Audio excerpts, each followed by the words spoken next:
இட்லி உப்புமாவுக்குங்க நம்ம இட்லி ஃப்ரீசரில் ஒரு 1/4 மணி நேரம் நம்ம இட்லி வச்சுங்க. இட்லி துணி மூடி ஃப்ரீசரில் அப்படியே மூடி வைக்காமல் வச்சுருக்கிறேன்.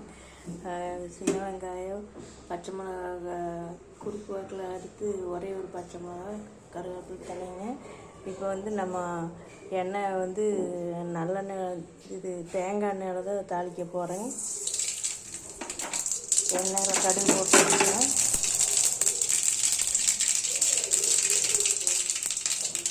கருவேப்பிலைங்க,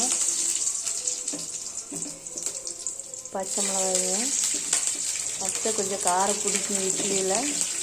இப்போ சின்ன வெங்காயம், ஒரு 10 சின்ன வெங்காயம் போட்டாச்சுங்க.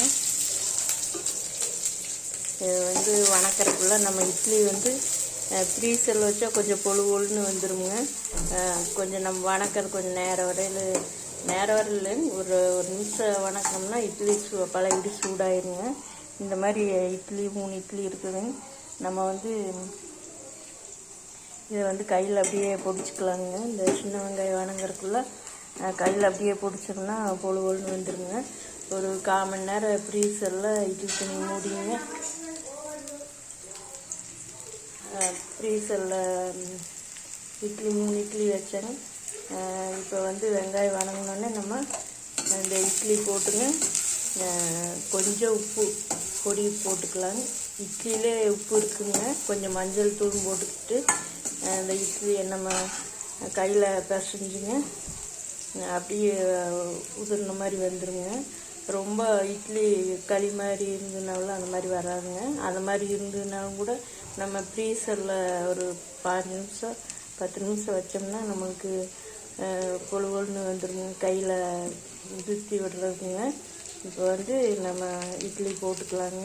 அதுக்கு முன்னாடி நம்ம கொஞ்சம் பொடி உப்பும் மஞ்சள் தூள் கொஞ்சம் பச்சை வாசம் அடிக்குங்க. அதனால் நம்ம இப்போ மஞ்சள் தூள் போட்டுட்டுங்க, பொடி உப்பும் போட்டுட்டுங்க, இட்லி கலக்கி விட்டோம்னா இட்லி இன்னும் இந்த அளவுக்கு பொடிச்சு வச்சாச்சு 3 இட்லி. இப்போ நம்ம மஞ்சள் தூள் போட்டுக்கலாங்க. மஞ்சள் தூள் ஒரு வாரமாக போட்டுக்கலாங்க. இல்லாட்டி எல்லாம் வெங்காயத்தில் ஃபுல்லாக இதாகிடுங்க.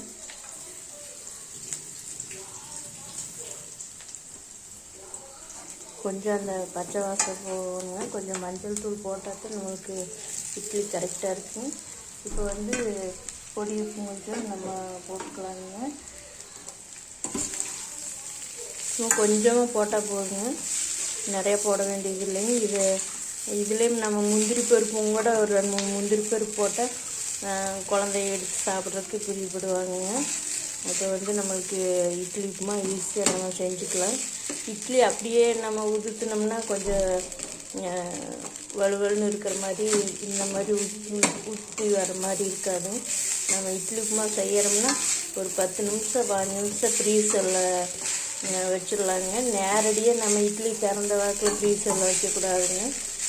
நம்ம வேறு பொருளெல்லாம் வச்சுருந்தோம்னா அதில் இருக்கிற கிருமியெல்லாம் நம்மளுக்கு நேரடியாக வந்துடுங்க. அதனால் ஒரு தட்டு போட்டு கூட மூடி வச்சுக்கலாம்.